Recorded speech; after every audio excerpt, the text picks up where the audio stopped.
Hello, Martin. Hello. Cool. This is Artists, Activists and Audiences 11. It's not Christmas Day yet, but it soon will be. Right, Mart? That's my impression. It might even be Christmas Day today. I mean, not today, but today. Today in broadcast terms. Today in broadcast terms, yeah.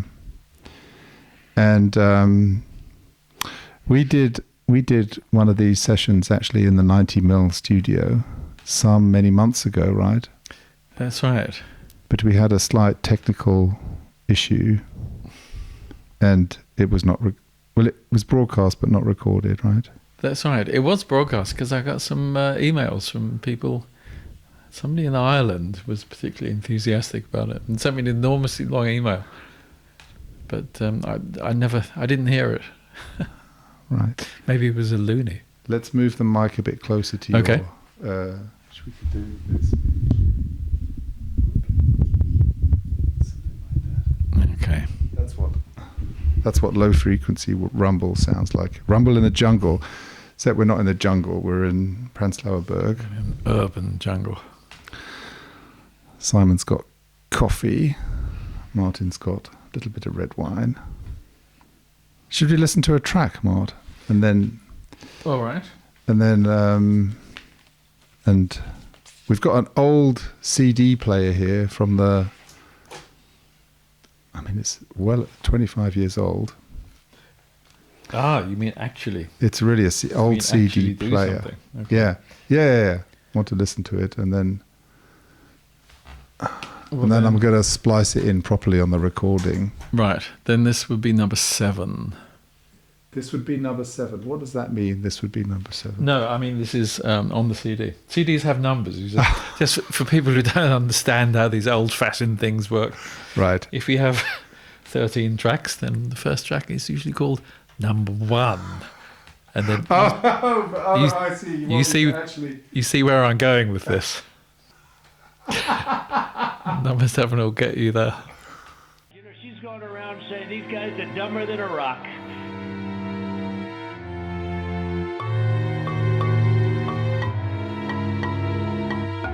You know, she's going around saying these guys are dumber than a rock. What she's done to this party is unbelievable. You know, she's going around saying these guys are dumber than a rock.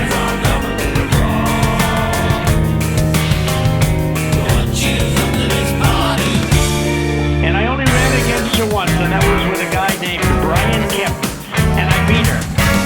And if I didn't run, Brian wouldn't have had even a shot, either in the general or in the primary. These guys are dumber than a rock. Say, these guys are dumber than a rock. These guys are dumber than a rock. Going around saying these guys are dumber than a rock. What she's done to this party is unbelievable. And if I didn't run, Brian wouldn't have had even a shot, either in the general or in the primary. He was dead as a doornail. Brian wouldn't have a shot in the general or in the primary, dead as a doornail. But that's the way it is. That's the way it is. I would like you to... if I didn't run, Brian wouldn't have a shot in the general or in the primary, dead as a doornail.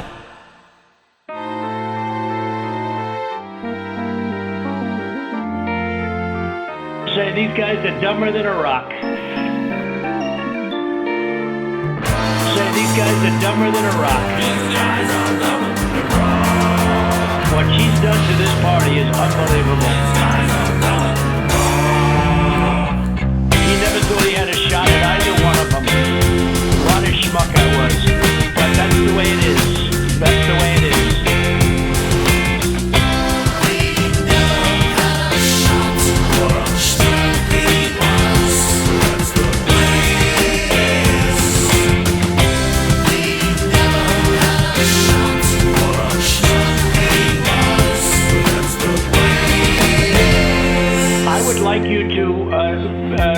I would like you to, I would like you to, I would like you to, I would like you to, I would like you to, I would like you to, I would like you to, I'd like you to perhaps meet with Ryan, ideally tomorrow. People just say they hate the governor and they hate the Secretary of State. I will tell you that right now. And the only people that like you, they like you, you know. They like you. They can't believe what they found. They want more people like you. So look, can you get together tomorrow? And Fred, we just want the truth. It's simple. And everyone's going to look very good if the truth comes out. It's okay. It takes a little while, but let the truth come out. You know, she's going around saying these guys are dumber than a rock. These guys are dumber than a rock. Say these guys are dumber than a rock. These guys are dumber than a rock. You know, she's going around saying these guys are dumber than a rock. What she's done to this party is unbelievable.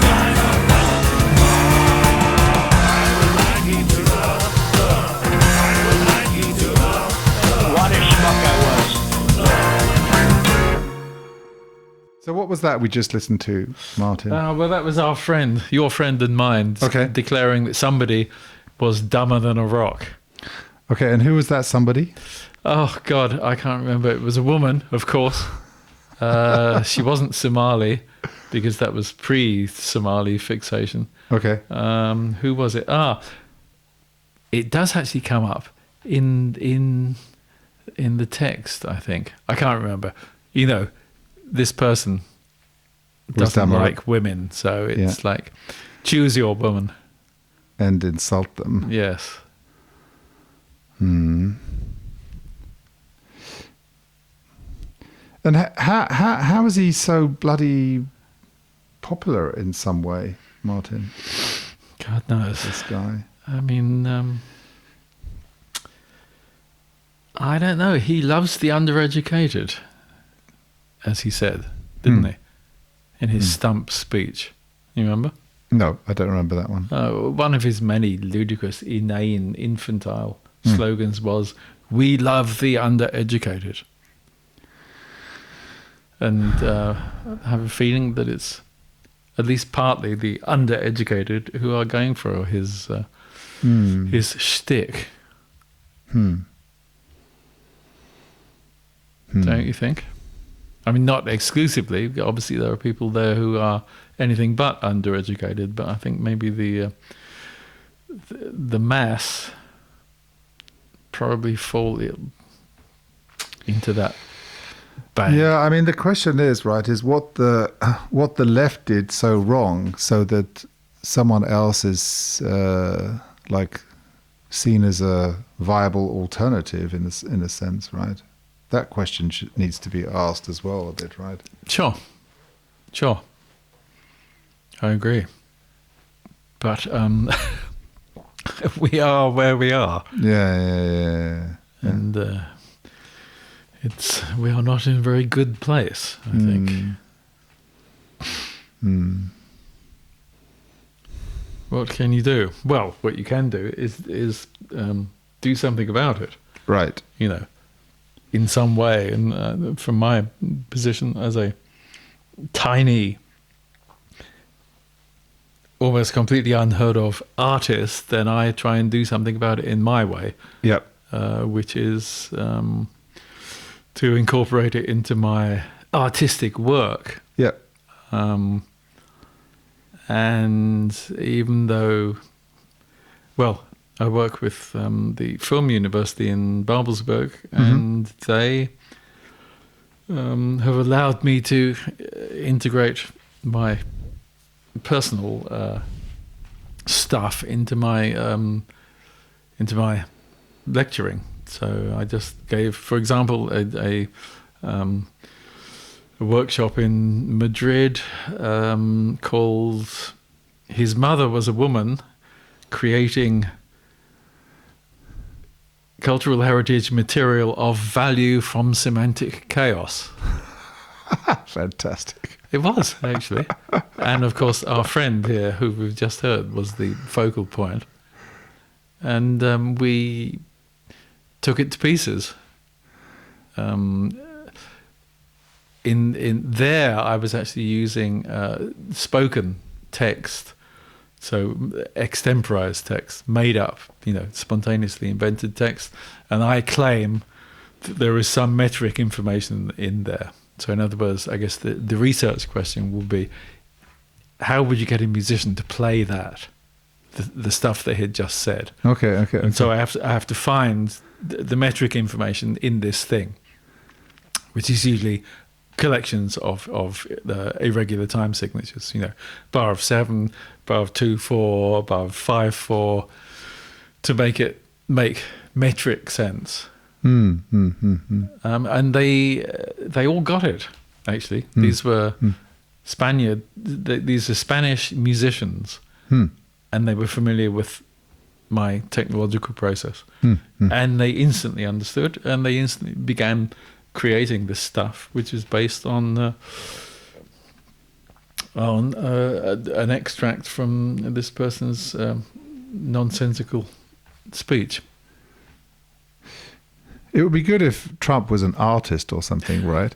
I mean, as a phenomena, he's interesting, right? I mean, like he's, I don't know, but he says what comes into his brain, right? He has some, he has some criticisms of the world as he sees it, and that's all interesting, right? It's just such a goddamn shame that it's so bonky. Yes. Bonky wonkers.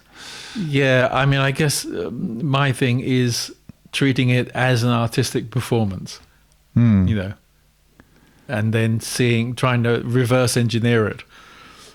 What was the basis? Purely on an acoustic level, not on a semantic level or philosophical level. Just in terms of, here's a bunch of text, and let us pretend for a moment that he composed this. What would have been the metric basis for him for this composition?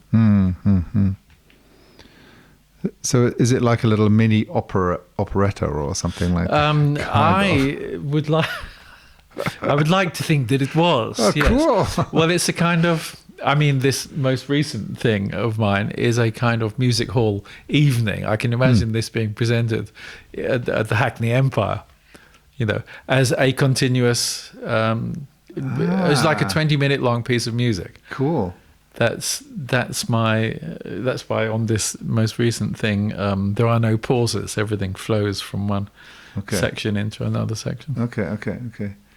Any plans for that, Mart? Maybe 2027? Or I don't know. I mean, a couple of people have actually said, this would be great to do on stage somewhere. And indeed it would, but I don't know if I have enough whatever to try and put that together. I mean, probably the Berlin Senate would be only too pleased to throw a few shekels my way, right? But I don't know. Anyway, in terms of the recording, it certainly functions as a 20-minute long extract.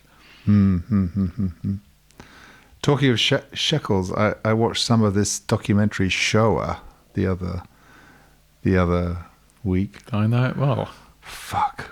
I mean, I've only watched a bit of it, but what an incredible piece of work, right? Well, it came out in the late 70s, and it was shown in London, which is where we were, at the Prince of Wales Theatre Cinema.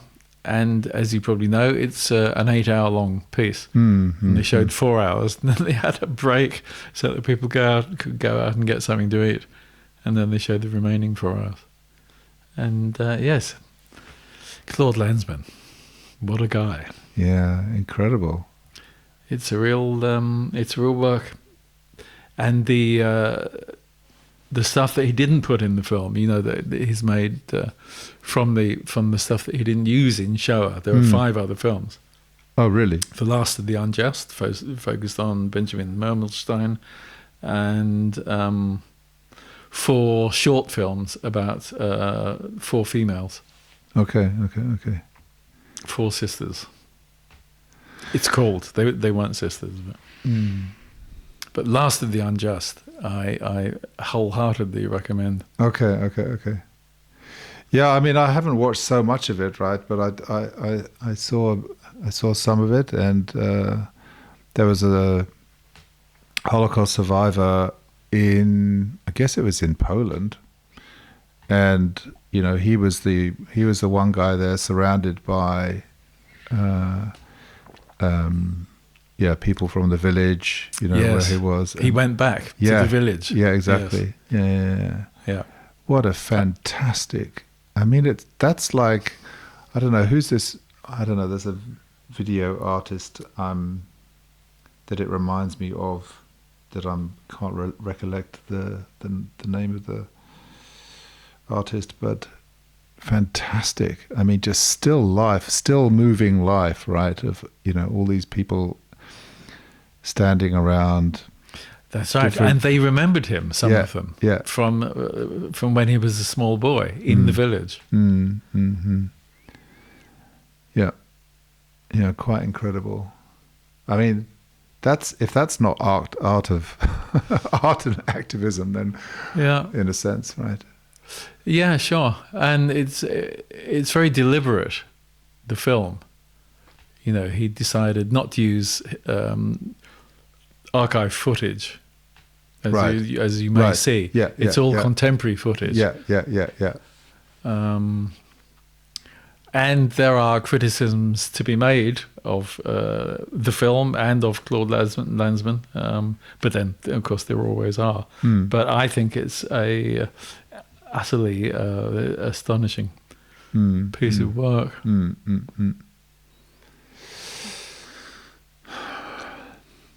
So back to artists and activists, Mart. What's your point on it, on the topic? Well, I think. What do I think? I think that artists should embrace or be aware of their social and political environment, and if they say they're not, then they are fooling themselves. A statement that we don't do politics is, of course, a political statement in itself. We have decided to exclude that area of reality from our work. And I'm not particularly impressed by that. And I think that any artist, I mean, I say this just having come back from Madrid, where I spent a couple of nights in front of Guernica, the Picasso piece. Yeah. Which is the perfect example, I think, of somebody reflecting his environment. And how can anybody say that they create art in a sort of an environment which is free of social intervention or socialization or political stuff? Or you can't. Can you even call yourself an artist? Well, precisely. I mean, I would say no. I would say you would then be a cabaretist, or even that may be even too grand. You're just an entertainer. You're or craftsperson also. Well, craftsperson. Well, I don't know if music is. I mean, craft to me. I'm not sure if craft to me means wood carving and stuff. Physical activity. Although music is that. But anyway, I don't think that I think that the if there's a hierarchy, artists would be at the top of the hierarchy, and if you fail to engage with your environment, then you don't qualify to be to call yourself an artist. You would be an entertainer. You're the guy in the corner or girl or whatever who's telling jokes and making people happy or not or whatever. But I think this is something less than the whole picture. But do you think that something evolves? Like has your involvement in music always had a kind of environment stroke political kind of angle, or does that come with years of being whatever? Well, no. I mean, it came with time. I mean, in the beginning, when I began my career as a writer of popular music, I was basically interested in having a good time all the time. Okay. It's a quote, but nonetheless. So okay. I was much less concerned. Although I actually very quickly came up to speed and realised there were some things which were completely wrong. And so in my, even in the punk days, which you could say was the kind of highlight of British political activism in terms of pop music, there I had a punk band, and we would address Rupert Murdoch's ownership of mass media, for example. Okay. So I would say by about 1977, Okay. So I suppose my career as a musician began about 4 years beforehand. So it took me about 4 years to start. So it's between 73 and 77, you were a cabaretist or whatever. Yeah, I would say so. I mean, the CBS paid us to dress up in stupid costumes and wear ridiculous makeup, and certainly we had nothing to say.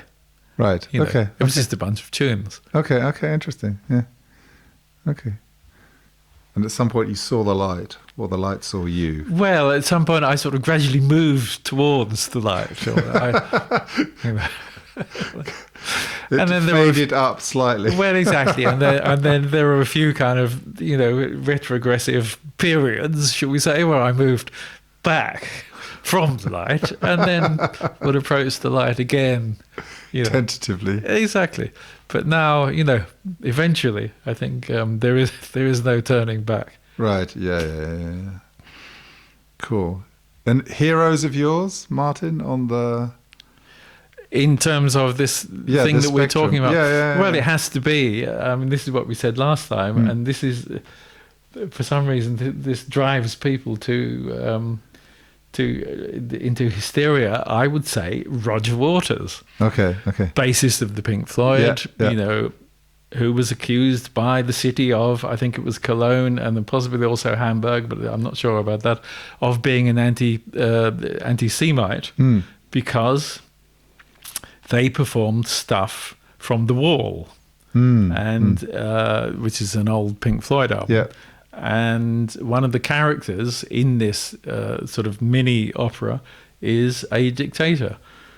And he performed this character on stage, and the Germans decided that this was that he was, that he was proselytizing this particular character. It went to court, and it was decided that this was not remotely the case. Okay. But I have enormous respect for him, even though he's clearly a bit bonkers about some things. He's clearly a bit bonkers about Ukraine. But I think, generally, I'm in complete admiration for the fact that he has such an enormous platform. The millions of people who know who he is. The enormous amounts of money he spends on getting his message out. If you ever have the chance... It may be too late, but to go and see him. For example, the thing he did a couple of years ago at the what's now called the Mercedes-Benz Arena was just the most amazing piece of agit pop, as it used to be called, that I've ever seen in my life. Agit pop? Yes. Interesting. And it was just superb. The message resonated with me and probably everybody else, except for a few who were demonstrating outside. But I think that he's a role model to whom many popsters might care to aspire. Right. Should we listen to another track, Mart? All right. It means I have to eject the CD. Right. Oh, okay. Well, what about this one? Then we go back to the... Okay, this is number 6. Number 6. Number 6, and then I'll tell you something about it. Okay, great.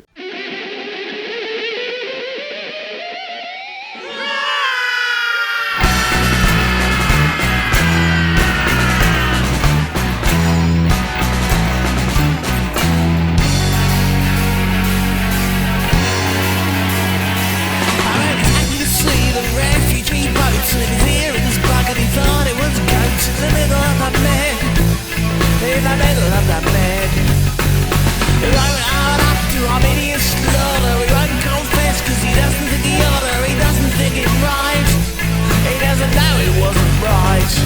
'Cause he's the beast. He's the beast. He's the beast. He's the beast of Ankara. He's the beast. I want a beastie. He's the beast. He's the beast of Ankara.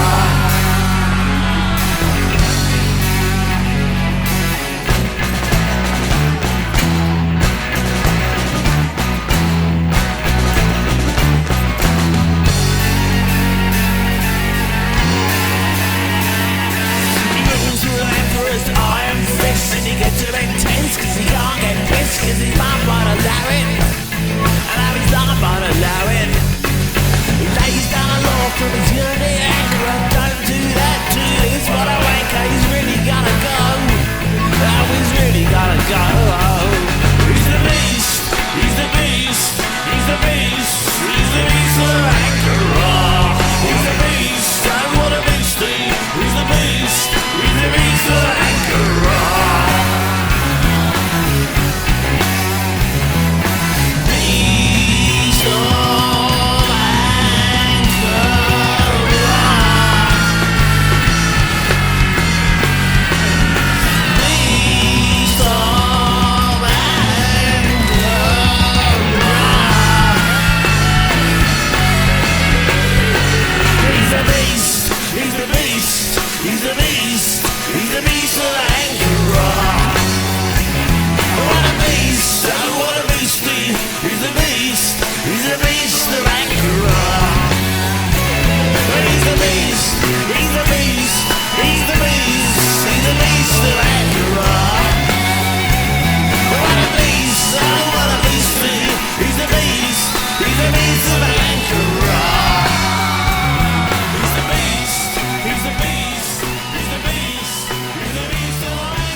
Okay, tell me about that track, Mart, that we just listened to.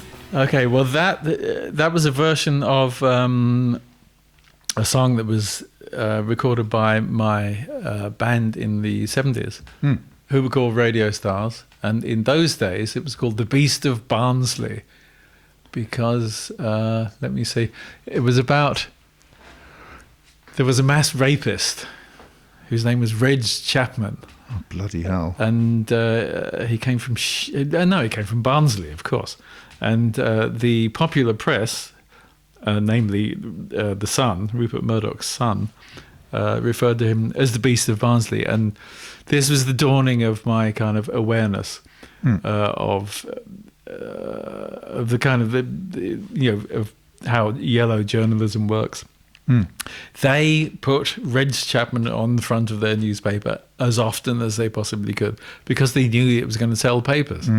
So this was nothing to do with what Reg had done. This was just titillation, So I wrote a song called The Beast of Barnsley from the perspective of, let's see, who was it? Oh no, it was from the perspective of a bystander. There were a few kind of little witticisms in there. And then his mother, Mrs. Beast, or Mrs. Chapman, as she was known, decided to take us to court. Because to take Radio Stars to court? Yes, well, me specifically, because I was the songwriter.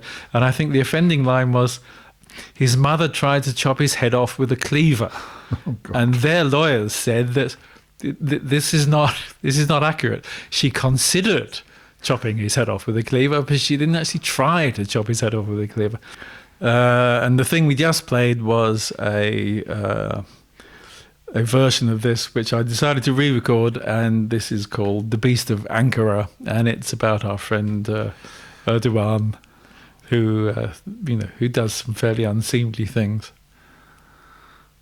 Right, bloody hell.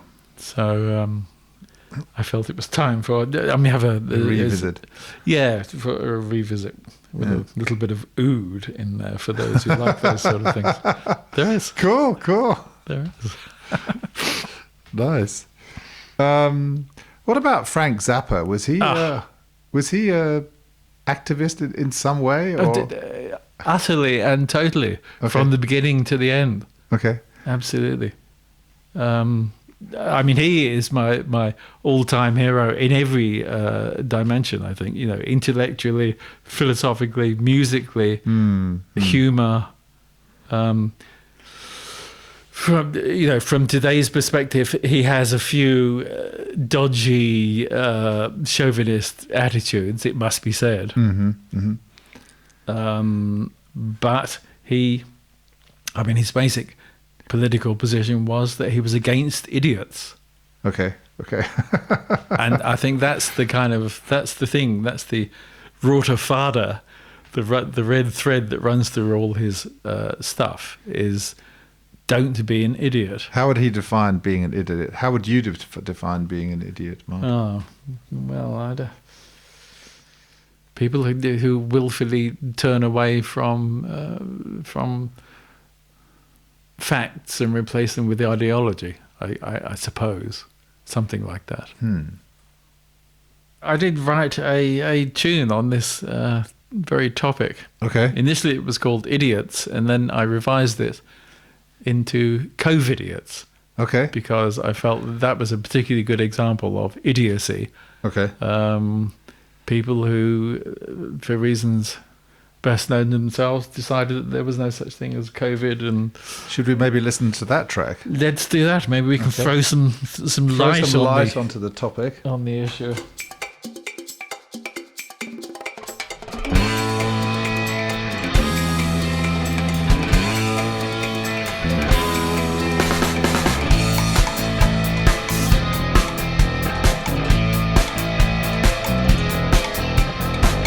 COVID's just a flu that makes you sneeze a lot, and Trump's response was just sardonic. The moon is made of only greenish cheese a lot. Buzz Lightyear never walked upon it. It's a big conspiracy, big enough for you and me. Don't need no 5G towers in my neighborhood. Don't need no mind controlling chinks. We burn them down and yeah, that makes us feel good. But now my mobile's on a blink, the water is not wet. I've read it on the internet. COVIDiots here, COVIDiots there, COVIDiots everybody where. They dispute this and they refute that. COVIDiots make the world go flat. If you're pangolin or back to COVIDiots. But if I'm ill and I don't need medication, I am the man, I am a free. No vax created by no nation. Sheeple need democracy. They believe in life is great in the darkest, deepest states. COVIDiots here, COVIDiots there, COVIDiots everybody is where.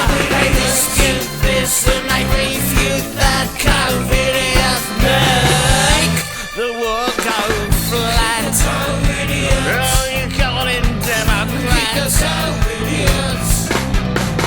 I don't accept your stupid evolution. This is no planet of the apes. The scientists, well, they got no solution. Wear their white coats and their red tape, so fill the sodded moat, or else I'll punch you up the throat. COVIDiots here, COVIDiots there, COVIDiots everybody in where. They dispute this and they refute that. COVIDiots make the world go flat. Give me petrol, give me oil. Bring the oceans to the boil. Kill the birds and all the fish. Serve them in a tasty dish. Keep the women in the kitchen.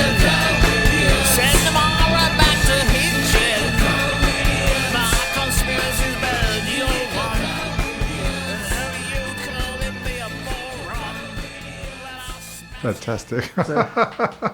So this is somebody who's embraced the conspiratorial position. Right. You know. Right. All from the perspective of is this an imaginary person or like a Yes. combination person? It's an imaginary person expressing all the all the nonsense that you would see on social media. I understand that Australia has raised the limit that you can be a social media person, right? I saw that. What do you think of that, Mart? Not bad, really. I think.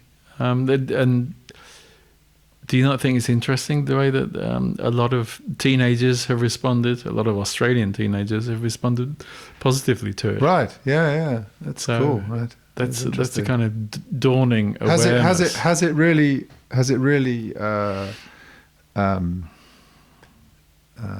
got good reception then in some way? Well, there's been, from what I read, there's been some pushback, but mostly it's positive, Right. and not only from the caregivers, from the parents and teachers, but significantly also from the children. We say, it's such a relief. We can talk to each other. It may be a bit prescriptive, but I don't know. I think we have to do something. It's interesting. Yeah. I haven't listened to them all yet, but the Wreath lectures recently. Did you have a listen yet? No. There's this chap, Rutger Bregman. I think he's a Dutch guy, and that's really interesting, right? And one of his lectures talks about the Luddites actually, Right. and he's a little bit talking about all this social media bonkersness and how actually he's also talking about prohibition and like the banning of alcohol, right? Which prohibition probably did go too far, right? But this whole movement of like people being addicted to something, right? And he's referencing, okay, we used to have like addiction to alcohol, and now we got addiction to social media, right? And he's talking about the possibility of a backlash to it. It's kind of interesting, I think. Yeah, well, he was recently censored. His most recent that's Wreath right. lecture, they took out this line about Trump being an appalling shit, or whatever it was that he said. No, I think he said the worst. Yes. Worst. I don't Whatever it want was, to misquote him. He wasn't allowed to say it. He was quite up in arms about that. Yeah. Yeah. I mean, the analogue with prohibition is interesting, isn't it? Because of course prohibition didn't work. Right. Yeah. Big time. Yeah. But it was regulated. I don't know if alcohol consumption was regulated before prohibition, but I mean subsequently it's certainly been regulated. Yeah. So maybe that's the lesson. Yeah, to draw maybe from that's it. the interesting point. Yeah, right? seeing as that now social media is not regulated by anybody ever. So maybe that could be the lesson. Yeah, back to the idiots topic. I mean, I saw one picture recently of, I think in British Columbia, somehow they are chopping down these 1,000-year-old trees, right? And this would be my definition of an idiot, right? Yes. If someone who is in power and is letting that happen at this juncture. Sure. Is that Yeah, I mean, there are large numbers of examples. Yeah, and unfortunately, this could be said of many politicians, right, who are not taking climate change seriously enough. Well, obviously. Or many of us individuals who don't take climate change seriously enough. Or who disbands the infrastructure which monitors it. Right. Right. This is what was happening last week in the US.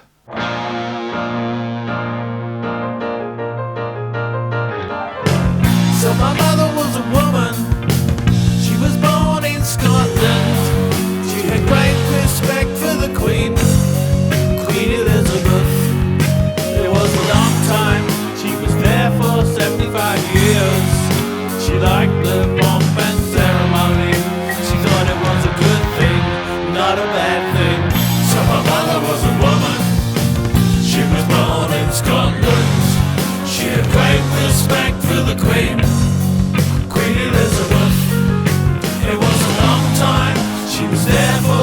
25 years. She liked the pomp and ceremony. She thought it was a good thing, not a bad thing. So my mother was a woman. Yes, his mother was a woman. So my mother was a woman. She was born in Scotland.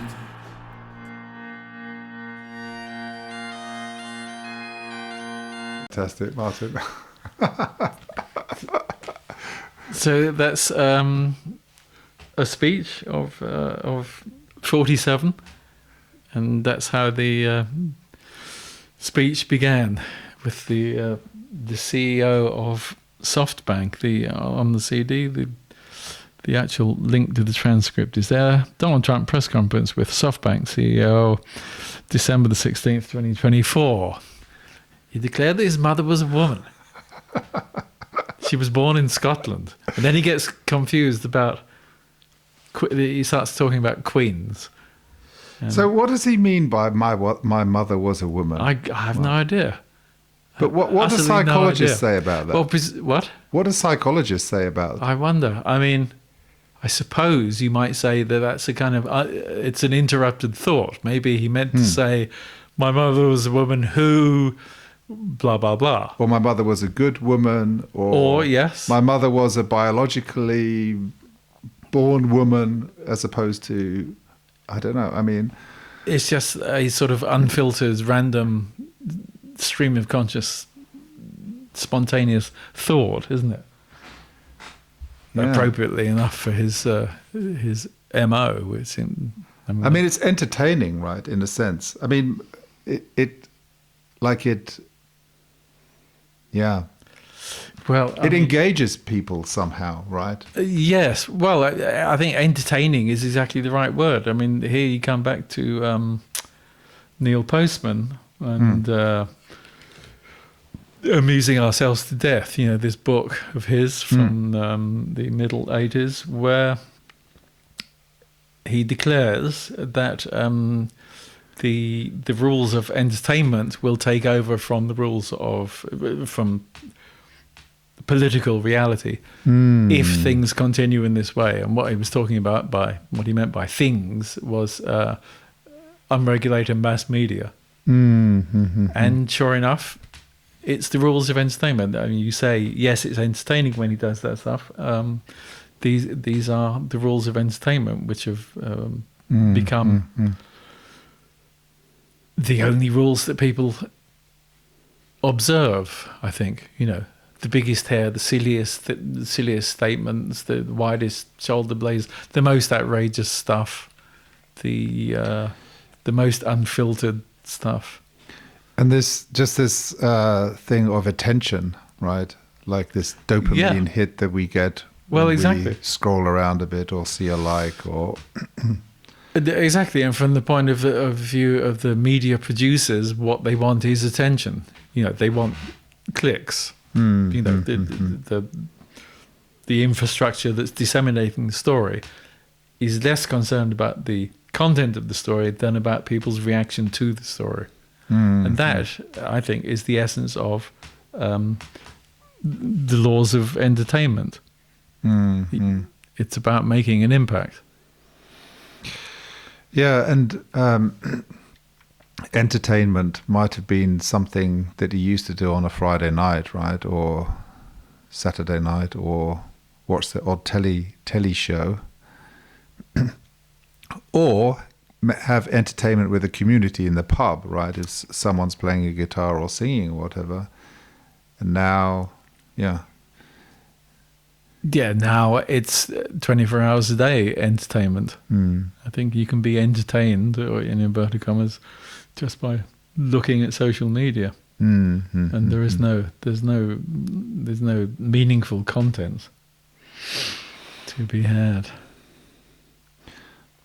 What would you advise, Martin, to a up and coming musician or other artist? I don't know. It seems to be increasingly less viable as a career choice, certainly.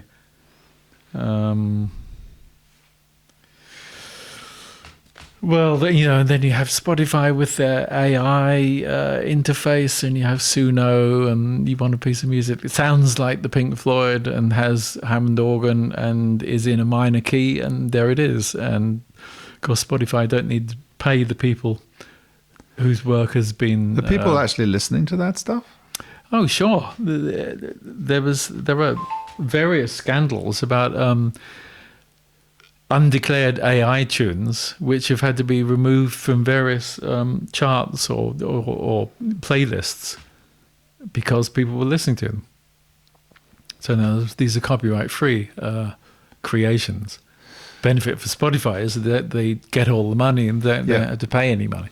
They have to pay any IPR. And why do they have to be removed? Because there was a huge outcry from publishing companies but who cares about artists? I think it was basically publishing companies and record companies who said, you've plundered our back catalogues to produce this stuff, right? And we're not having it, right?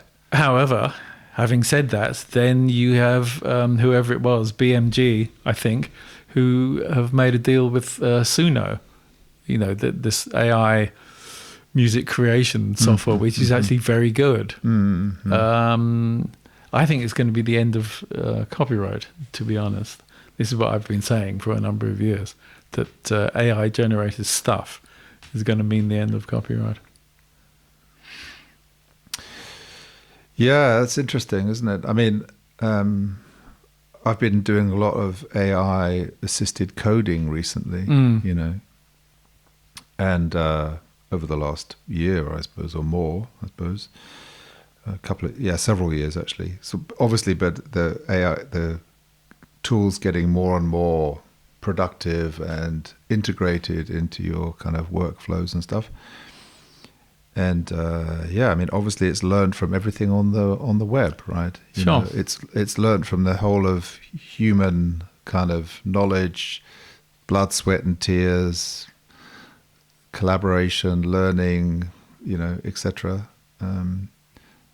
Especially all the open source stuff, right? Or all the stuff that's been in the public domain, which is not necessarily open source, but a lot of it is. But I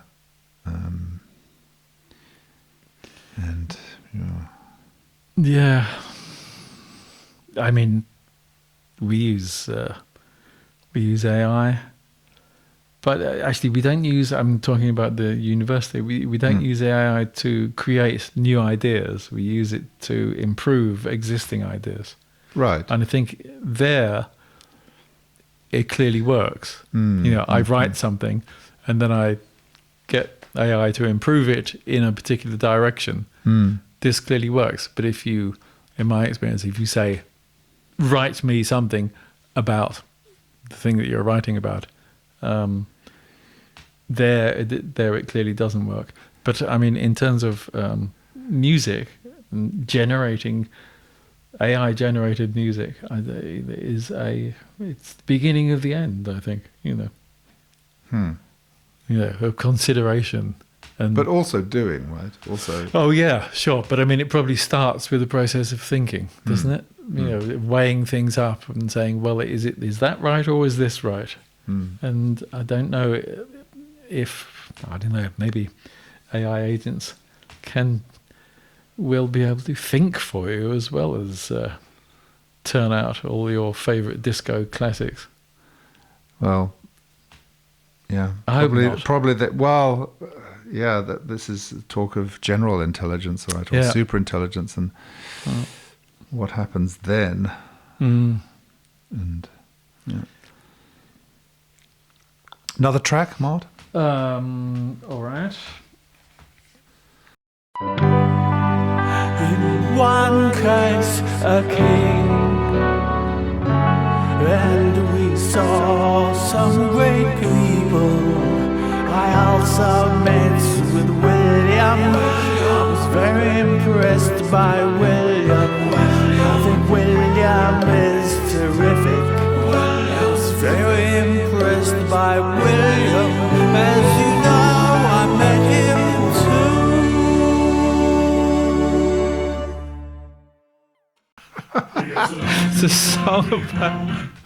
It's a song about How he met someone. He met William. Yes, he met William. He was talking about all the famous people he knows and has met, and then he says in one case he met a king, and then somehow he gets confused and he starts to roll William into this thing. And I don't know if he thinks that William is the king or, the Prince William. He talks himself into this unbelievable non sequitur, and then he does a reprise, and he says, after having explained, that he met kings, then he met Williams, he was very impressed with William. He then says, "As you know, I met him too." So it's the theatre of the absurd. Unfortunately, is the most powerful person in the entire cosmos. So it reminds me of that Star Wars character, Jabba the Hutt. Yes, Yeah. right. Cross between Jabba the Hutt and who was the other guy? The gay guy that everybody got up in arms about. Oh, yeah, I know the guy. I know the one you mean. Yeah, but yes, it is. It's definitely a combination of cartoon characters. Talking of cartoons, we watched a great thing yesterday. It's called Class Action Park. Have you ever heard of that, Mark? No. Action Park was a theme park in America in the 70s in New Jersey. Okay. And apparently it was like, anything goes there. Like it was literally, but like probably about 6 or 7 people were killed in that park in the 15 years it was open or something. But it's fantastic. Fantastic documentary. Class Action Park. And why Class Action? I think it was called Action Park. Right. That was the name of it. And then the class, I guess they're referring to lawsuits against it. But apparently Trump went there and he didn't want to invest because it was a bit too bonkers for him even, right? But yeah, it's funny. Yeah, Class Action Park is quite funny as a title. Good title. Yeah. Well, Mark, maybe one more track, and then I can always add more tracks after that. What's this one we're going to? Well, then let's play the Coda. The Coda, which is number 24. Number 24.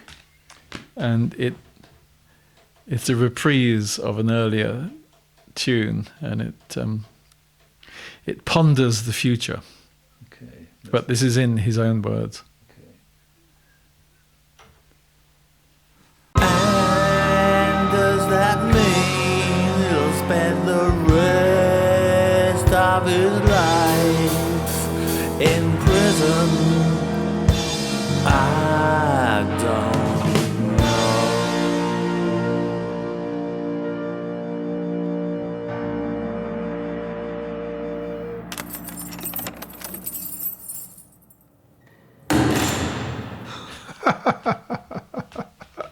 We can but hope.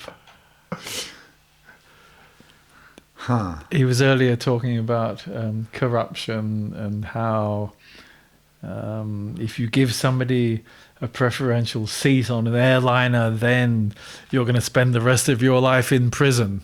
This was his spiel. So I snipped it out and used it as a coda. Right, and by that he's referring to like corruption is basically okay type thing, or yes, exactly. Yeah. I can't remember which tune it was. Yeah, but he was just generally reflecting on on corruption as a career choice. Actually, maybe it wasn't so bad after all. Well, Martin Gordon, thanks very much for being with us again. Any gigs coming up, or any pointers to websites and stuff people can look at? And they can look at my website if they like, which I've been struggling to get back online after, I don't know much about websites, but I couldn't, it disappeared. Oh. And my host told me, there seems to be a problem with your website, after I asked him what the problem was. So Great. I sort of said, well, it's the effect of Thank you.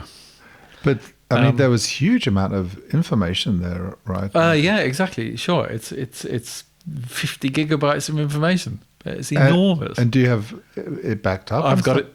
Well, I had it backed up on their server. Okay. And eventually I managed to restore it. So yes. Oh, you did? Yeah. Okay. So 2 days ago it came back after about a month. Okay. And website URL is? That is martingordon.de. martingordon.de. Okay. So have a look at it while it lasts. Yeah, exactly. Make the most of it. Most of it. Great. All right. Thank you. Very nice, Simon.